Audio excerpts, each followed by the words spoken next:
believe what you can show, or just believe from what you know? What make a book holy if God never wrote it? Imagine God was just misquoted. If God was... Peter was Malcolm.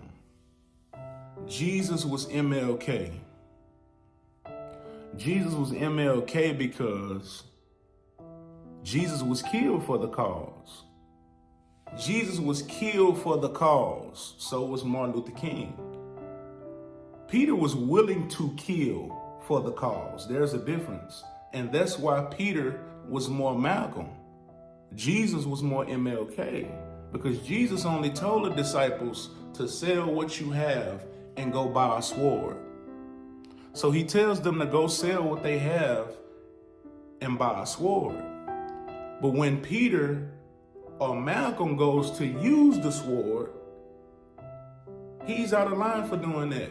Jesus rebukes Peter and he heals the man and puts the ear of the enemy back on. That's more like Martin, right? Martin wants to heal the enemy. He wants to put the enemy's ear back on. Peter was about that business. Jesus only wanted them to carry a sword. Why would you tell them to carry a sword that they can't use?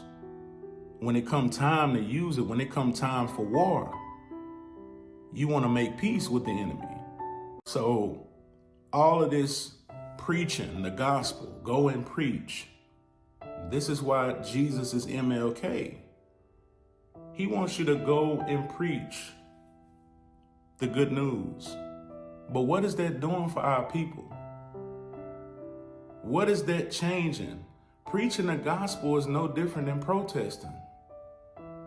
It's no different than picketing and holding up signs.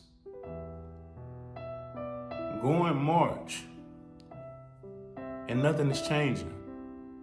What are you marching for? What are you preaching for if it's not doing anything for our people? What does it do? What is it doing? What change is taking place? It's all the fact that it was all cap when they made you another you, and it was all caps. Is it all fact or is it all cap?